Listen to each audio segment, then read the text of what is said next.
지난주부터 우리 교회는 이웃들에게 커피를 나누기 시작했는데요. 두 종류의 커피를 나누고 있어요. 하나는 맥심을 나누고 있고, 하나는 제가 직접 만들고 있는 더치커피를 나누고 있습니다. 대부분의 분들이 역시 커피는 맥심이라며 맥심을 가져가시죠. 근데 사실 공을 들이는 건 더치커피에 공을 더 들이고 있어요. 왜냐면 개인적으로 커피를 좋아하기도 하는데, 더치가 이미 만들어져 있는 걸 구매하면 조금 비싸요. 그래서 이웃들에게 조금 더 좋은 커피를 나누고 싶은 마음에 생두를 사다가 직접 볶아서 곱게 갈아가지고 찬물에 내려서 더치 원액을 만들고 있습니다. 이게 시간이 제법 들어요. 주로 화요일에 로스팅을 하고 이제 커피를 볶는다는 거죠. 커피를 볶고 목요일쯤에 찬물로 한 5시간에서 7시간 정도 시간이 소모되는데 찬물로 더치 원액을 내리게 되죠. 지난주에 이런 시간을 들여서 더치 원액을 만들고서는 금요일에 혼자 여기 앉아가지고 커피를 만들어서 더치 커피를 마시는데 너무 맛있는 거예요. 개인적으로. 내가 만들었는데 내가 맛있으면 됐지 뭐. 너무 맛있어가지고 감탄하면서 맛있다 이러는데, 혼자 감탄하는 게 좀 부족한 느낌이 들어서 아내한테 바로 카톡을 보내가지고 내가 만들었지만 너무 맛있다, 이거 팔아도 되겠다 막 이러면서 막 감탄하고 있었죠. 그렇게 감탄하고 있는데 마치 창세기 1장 하나님께서 스스로 우주와 지구와 지구에 사는 모든 것들과 사람을 만드시고서는 스스로 감탄하시면서 야, 보기 너무 좋다 하시는 하나님이 떠오르더라고요. 야, 정말 잘 만들었다, 너무 보기 좋다 하시는 하나님이 막 떠오르는 거예요. 근데 여기서 끝나지 않는다는 게 우리가 지난주부터 보고 있는 슬픔이죠. 하나님께서는 이렇게 감탄하시면서 만드시고는 사람을 축복하시기를 1장 28절에서 30절을 보니까 하나님이 그들에게 복을 주시며 하나님이 그들에게 이르시되 생육하고 번성하여 땅에 충만하라, 땅을 정복하라, 바다의 물고기와 하늘의 새와 땅에 움직이는 모든 생물을 다스리라 하시니라. 하나님이 이르시되 내가 온 지면에 씨 맺는 모든 채소와 씨 가진 열매 맺는 모든 나무를 너희에게 주노니 너희가 너희의 먹을 거리가 되리라. 또 땅의 모든 짐승과 하늘의 모든 새와 생명이 있어 땅에 기는 모든 것에게는 내가 모든 푸른 풀을 먹을 거리로 주노라 하시니 그대로 되니라 라고 하시면서, 하나님께서 사람에게 축복하시면서 그에게 사명도 주시고 그에게 일거리도 주시고 하면서 그를 굉장히 축복하시는 걸 보게 돼요. 하나님이 보시기에 심히 아름다운 이 모든 질서를 하나님께서 만드셨다고. 근데 제가 의아한 건, 하나님께서 한 가지 금하시고 그것을 먹음으로 해서 죄를 지었잖아요. 그리고서는 오늘 본문에 보니까 하나님께서 저주를 하셨단 말이죠. 하나님께서 저주하신 본문을 보니까 14절에서 19절인데 이렇게 말씀하세요. 여호와 하나님이 뱀에게 이르시되 내가 이렇게 하였으니 내가 모든 가축들과 들의 모든 짐승보다 더욱 저주를 받아 배로 다니고 살아있는 동안 흙을 먹을지니라. 내가 너로 여자와 원수가 되게 하고 내 후손도 여자의 후손과 원수가 되게 하리니 여자의 후손은 내 머리를 상하게 할 것이요 너는 그의 발꿈치를 상하게 할 것이니라 하시고, 또 여자에게 이르시되 내가 내게 임신하는 고통을 크게 더하리니 내가 수고하고 자식을 낳을 것이며 너는 남편을 원하고 남편은 너를 다스릴 것이니라 하시고, 아담에게 이르시되 내가 내 아내의 말을 듣고 내가 내게 먹지 말라 한 나무의 열매를 먹었은즉 땅은 너로 말미암아 저주를 받고 너는 내 평생에 수고하여야 그 손산을 먹으리라. 땅이 내게 가시덤불과 엉겅퀴를 낼 것이라. 내가 먹을 것은 밭의 채소인즉 내가 흙으로 돌아갈 때까지 얼굴에 땀을 흘려야 먹을 것을 먹으리니 내가 그곳에서 취함을 입었음이라. 너는 흙이니 흙으로 돌아갈 것이니라 하시니라 라고 하면서 심판을 하신단 말이에요. 근데 이게 심판 같기도 한데 또 한편으론 하나님께서 하신 축복과 뭐가 다른 거지? 라는 생각이 드는 거죠. 하나님께서는 축복하시면서 네가 모든 자연 만물을 다스리라 라고 명령하셨어요. 그런데 저주를 받은 이후에도 아담과 하와는 그 땅을 다스리며 살아가게 될 거예요. 하나님께서는 축복하시면서 너는 이 땅에 있는 모든 나무의 과실을 먹을 수 있다라고 축복하셨죠. 근데 사람은 이제는 노동 가운데 먹어야 하겠지만 먹을 수가 있어요. 모든 과실을. 뭐가 달라진 것인가 의아하게 되는 거예요.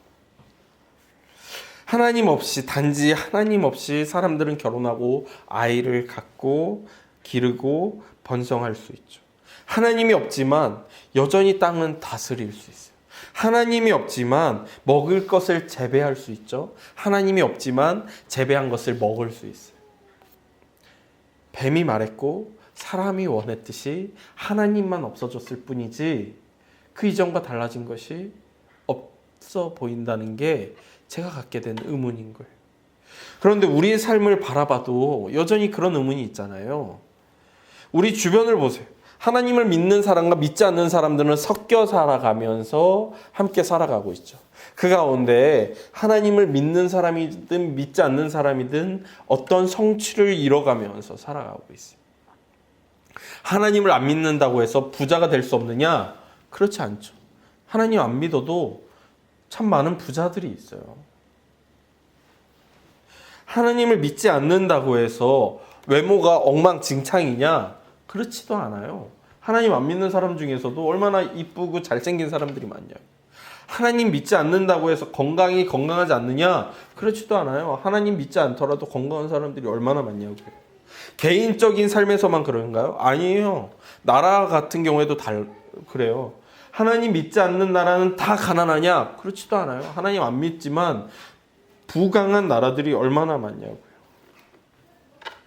반면 하나님 믿으면 다 건강한가요? 그렇지도 않아요. 제가 어제 친구랑 통화하는데 제 친구니까 저랑 똑같은 41살일 거 아니에요? 저도 그렇고 그 친구도 그렇고 골골대고 있어요. 겨우 41살인데 그 친구는 제가 친구 중에 가장 진지한 친구예요. 가장 열심히 살고 가장 자신의 삶을 고뇌하고 고민하면서 사는 친구예요. 하나님 앞에서 어떻게 하면 더 정결하고 거룩하고 온전할 수 있을까 고민하는 친구예요. 근데 제 친구 중에 가장 골골대는 친구예요. 그 친구랑 마지막으로 통화를 끊으면서 우리 건강하자 하면서 끊었거든요.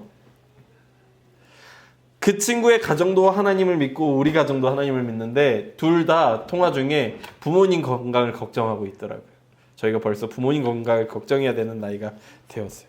하나님 믿는다고 해서 더 장수하고 더 오래 사느냐? 꼭 그렇지도 않다는 거예요.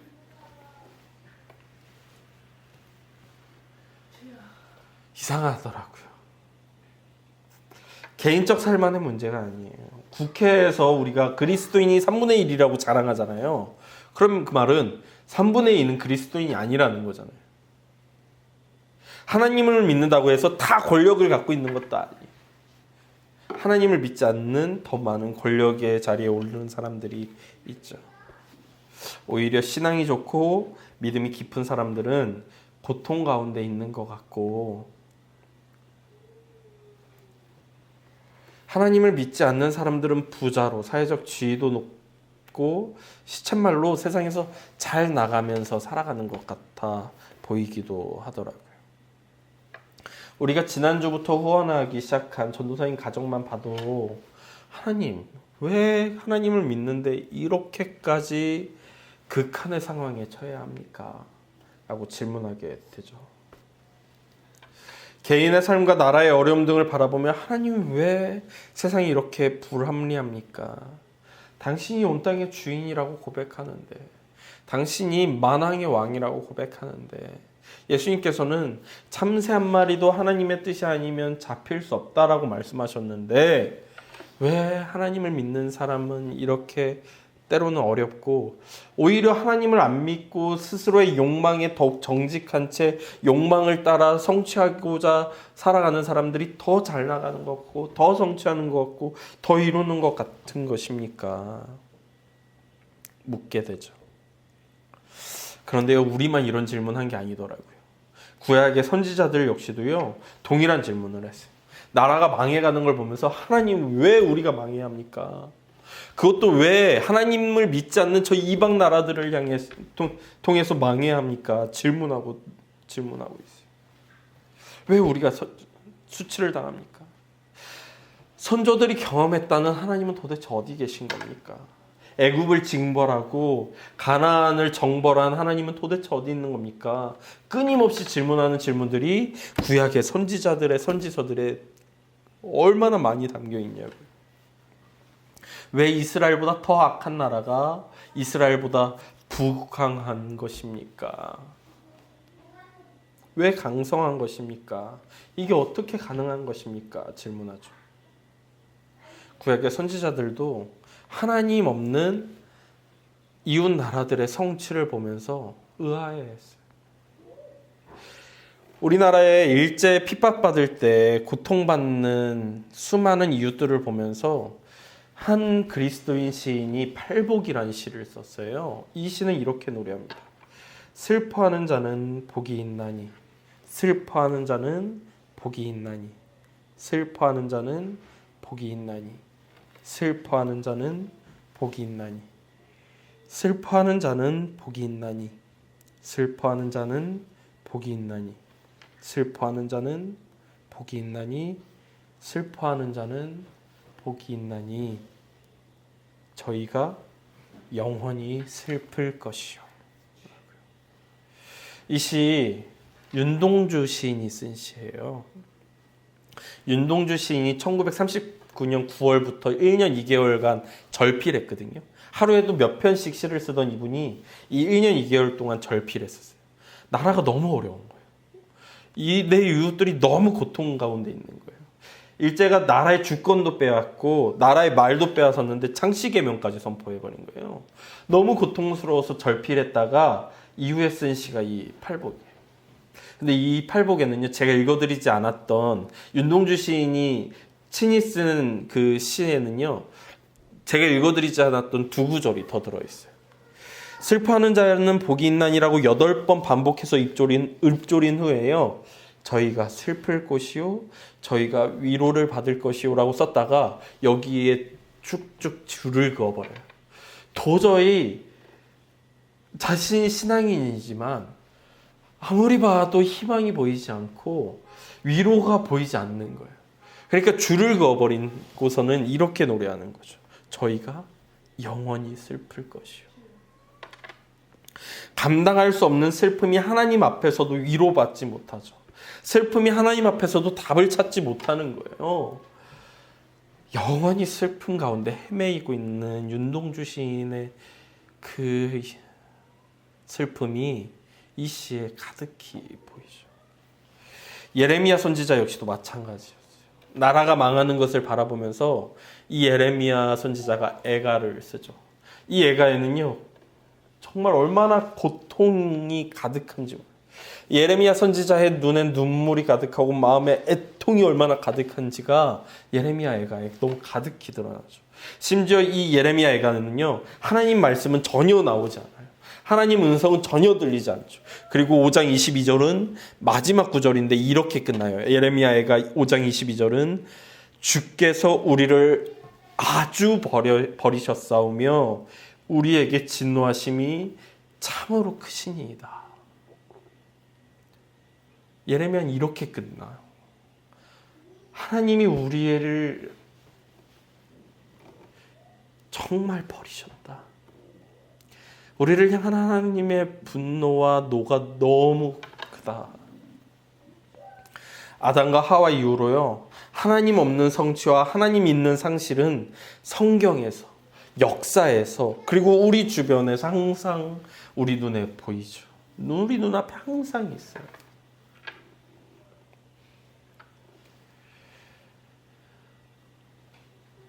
그러다 보면 신앙이 무슨 소용인가? 차라리 하나님 없이 성취하고 내 욕망을 추구하고 찾고 쥐고 끝없이 그렇게 성취하며 살아가야 되는 거 아닌가? 라는 생각이 들기도 하는데요. 이 성경이 우리에게 보여주는 말씀은 참 아이러니하지만 그 성취가 하나님 없을 때는 저주라고 이야기해요. 마치 축복받은 것처럼 부유해지고 더 갖고 더 능해지고 더 갖추는 것이 하나님 없이도 가능한데, 그것이 때로는 축복같이 보이는데 그것은 저주이고 심판이라고 말씀하신다는 거예요. 특히 출애굽기를 보면 그런데, 출애굽 이스라엘 백성들이 출애굽을 하죠. 그리고서 광야길을 걸어서 시내산에 도착해서 하나님께서 모세를 불러요. 내가 이제는 이스라엘과 법도를 세우겠다. 너 올라와라. 모세가 그곳에 올라가서 너무 많은 시간이 흐르자 이스라엘 백성들이 모세 죽었나 보다. 그럼 우리와 하나님 앞에 중간 다리 역할이 필요할 텐데 누가 해야 되는가 해서 아론을 찾아가서 막 닥달하자 아론이, 그러면 너희가 가지고 있는 금을 다 가져와 봐라 하고서는 그 금을 불에 넣자 소의 형상이 만들어졌다고 출애굽기가 기록하죠. 이스라엘 사람들이 그 소를 향해서 우리를 애굽에서 건져낸 여호와시다 하면서 춤추고 노래하고 술 마시고 파티를 벌이면서 페스티벌, 소의 형상을 가진 여호와를 향한 제의를 행하기 시작해요. 하나님께서 그걸 보시고 아주 크게 진노하시면서 이스라엘을 진멸하겠다고 했지만 모세가 도고하며 기도하죠. 하나님께서는 그래? 그럼 진멸은 하지 않을게. 그런데 나 도저히 이런 이스라엘이랑 못 가겠어 라고 하시면서 33장에서 이렇게 말씀하세요. 여호와께서 모세에게 이르시되 너는 내가 애굽 땅에서 인도하여 낸, 여기서 내가 너예요. 모세 네가 애굽 땅에서 인도해낸 백성과 함께 여기를 떠나라. 내가 아브라함과 이삭과 야곱에게 맹세하여 내 자손에게 주기로 한 그 땅으로 올라가라. 내가 사자를 너보다 앞서 보내어 가나안 사람과 아모리 사람과 헷 사람과 브리스 사람과 히윗 사람과 여부스 사람을 쫓아내고 너희를 적과 꿀이 흐르는 땅에 이르게 하려니와 나는 너희와 함께 올라가지 아니하리라. 너희에게 주기로 한 거 다 줄게. 가. 근데 나는 너희랑 안 갈 거야. 너희가 성취하고 싶은 거 다 성취해. 다 가져. 단 나는 너희랑 함께 하지 않을 거야. 이때 모세가요, 네 주님 그렇게 말하지 않아요. 주님이 안 가시면 저희도 안 가겠습니다.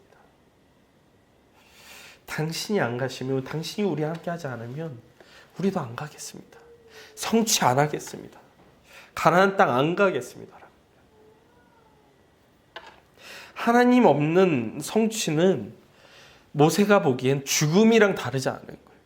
차라리 내가 광야에서 죽고 말지, 차라리 내가 가나안 땅을 버리고 말지, 차라리 내가 가지고 있는 것 다 포기하고 말지, 하나님 당신 없이는 아무것도 없는 겁니다. 모세만 그렇게 이야기하나요? 예수님께서요 광야에서 40일을 굶으세요. 그러자 그 굶주림에 사단이 틈타죠. 예수님을 유혹해요. 돌을 향해서 떡이 되라고 해라. 저 성전에서 뛰어내려 봐라. 나한테 절을 해라. 그러면 네가 갖고 싶은 거 다 이룰 수 있다. 사람들은 너에게 환호할 것이다. 너의 굶주림은 채워질 것이다. 네가 하고자 하는 하나님의 나라 이루는 것, 그 권력 내가 줄게. 예수님께서 다 거절하시죠. 왜? 거기 하나님은 없는 것이니까. 하나님 없이 자신의 배가 차는 것, 하나님 없이 사람들의 환호를 받는 것, 하나님 없이 세상 권력을 갖는 것, 하등 소용없는 거니까. 거기 하나님의 뜻이 없는 거니까. 하나님 없이 하는 성취, 예수님께서 거절하셔요. 구약 성경이든 신약 성경이든 하나님 없는 것에 대해서 무슨 죽음이라고 이야기해요. 하나님 없는 성취가 얼마나 허망한지 성경이 우리에게 창세기부터 계시록까지 보여주고 있는 것이죠. 그런데 우리 마음은 참 간악해서 하나님도 갖고 성취도 갖고 싶고, 그리고 성취한 사람이 하나님의 복을 받는 것 같고, 그리고 때로는 하나님 없이라도 성취하고 싶은 것이 우리의 마음이긴 하죠. 이런 끝없는 죄성과 절망 가운데 무엇을 소망해야 하는가에 대해 창세기 3장 21절은 이렇게 이야기해 줍니다. 여호와 하나님이 아담과 그의 아내를 위하여 가죽옷을 지어 입히시니라. 아멘. 하나님께서 심판하셨어요. 그리고 하나님의 땅에서 떠나가라고 명령하시고 떠나가게 하시죠. 그런데요, 은혜를 베푸사 가죽옷을 입게 하셔. 이를 통해 앞으로 하나님께서 인류를 포기하지 않으셨다는 것을, 그리고 인류와 끊어진 관계를 회복하기 원하신다는 것을, 그리고 반드시 그 일을 성취하실 것이라는 것을 예표하고 계시는 것을 보여주죠. 우리는 끊임없이 하나님 없이도 내 노력으로 성취할 수 있고 성취하고 싶고, 하나님 없이도 내 인생을 더 높은 곳으로, 더 부유한 곳으로, 더 풍요로운 곳으로 이끌어가고 싶은 내 욕심과 하나님께서 은혜 가운데 우리 삶을 이끌어 가시는 삶의 길 가운데 갈팡질팡하며 살아가게 될 거예요. 내 성취를 추구할 것인가? 하나님의 은혜를 따를 것인가? 성경은 끊임없이 그 가운데 자신의 욕망을 따르는 사람의 삶과 하나님의 은혜를 따르는 삶을 보여주면서 우리에게 도전해요. 은혜를 따르라고. 창세기 3장 21절 이후로 끊임없이 사람들은 한때는 욕망을 따라, 한때는 은혜를 따라 살아가면서 하나님의 은혜를 따르는 삶을 살도록 요청하는 삶을 보여주죠. 그것이 흐르고 흘러서 우리의 삶까지 도달해 있는 거예요. 우리의 삶에 하나님, 때로는 내 욕망 더 추구하고 싶습니다. 더 갖고 싶습니다. 더 부유하고 더 풍요롭고 조금만 더 내 삶이 풍요로우면 내가 만족할 것 같습니다 라며 스스로를 자위하고 더 풍요로운 삶을 내가 성취하고자 애쓰고 싶은 마음이 끊임없이 나를 속이려고 들 거예요. 그때 그 음성에 귀를 기울이지 않고 하나님의 은혜는 어디에 있는가, 잠잠히 마음의 그 들끓는 욕망의 그 큰 외침에서 벗어나서 저 마음 한 구석에 은혜는 어디에 있는가 귀를 기울여 보면 하나님이 역사 가운데, 성경의 가운데, 우리의 삶 가운데 해오셨던 일들이 보이게 될 거예요. 아담과 하와에게 가죽옷을 입히셨듯, 이스라엘을 향해 진노하시지만 포기하지 않고 이끄셨듯, 예수 그리스도를 통해 온 땅에 하나님의 백성이 될 수 있는 길을 여셨듯, 감히 이 욕망 덩어리를 향해 너는 내 아들이라 내 딸이라 하셨듯, 우리 가운데 하나님의 가죽옷은 어디 있는가 돌아보면 분명히 반드시 정말 작은 목소리지만 찾을 수 있을 것입니다. 우리는 그걸 찾는 과정을 앞으로 계속해서 말씀 가운데 해 나갈 거예요. 그때 하나님, 이 세상의 목소리와 내 욕망의 이 거대한 울림 가운데 내 귀가, 내 마음이 온전히 향하지 않을 수 있도록 도와주십시오라고. 하나님 없는 성취는 내게 하등 소용없는 것임을 우리가 놓치지 않을 수 있게 해달라고 함께 기도하고 소망하고 매주 걸어가는 우리가 되기를 소망합니다. 우리 그 기도를 함께 했으면 좋겠는데요. 제가 주보에 저의 기도가라는 제목의 김영복 목사님의 기도를 실어놨습니다. 이 기도를 함께 우리의 믿음의 고백으로 기도했으면 좋겠습니다. 기도하시죠. 저의 기도가 아버지께서 허락하지 않으시는 것을 제가 얻은들 무슨 소용인가요? 아버지께서 허락하지 않으시는 일을 제가 이룬들 무슨 의미인가요? 저의 기도, 저의 소원, 저의 노력이 아버지께서 이미 허락하신 것을 바라고 찾고 이루어가는 과정이 되게 하소서. 오직 아버지의 뜻 안에서만 살아가게 하소서. 아멘. 기도하겠습니다. 여호와는 내게 복을 주시고 너를 지키시기를 원하며 여호와는 그의 얼굴을 내게 비추사 은혜 베푸시기를 원하며 여호와는 그 얼굴을 내게로 향하여 드사 평강 주시기를 원하노라. 아멘.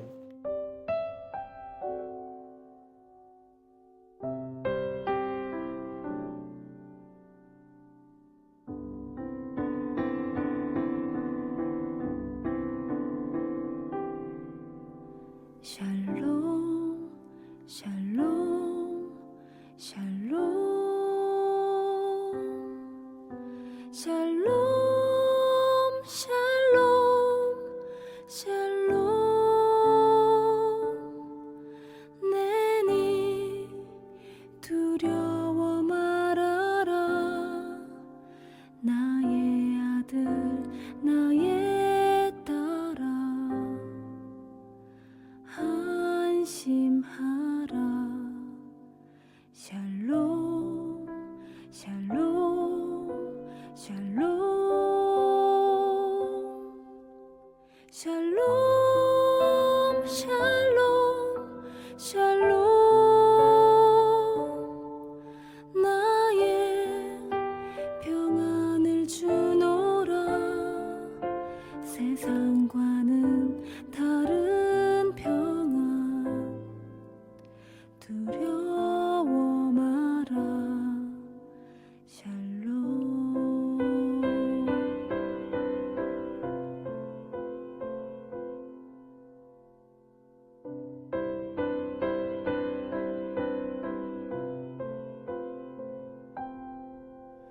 샬롬 샬롬 샬롬 샬롬 샬롬 샬롬 내니 두려워 말아라 나의 사랑 나의 이스라엘 안심하라 샬롬 샬롬 샬롬 샬롬 샬롬 샬롬 평강 있을지어다 아버지께서 날 보냄 같이 나도 널 보내노라 샬롬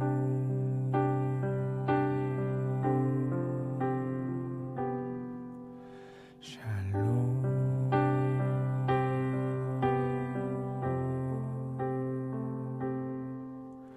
샬롬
안식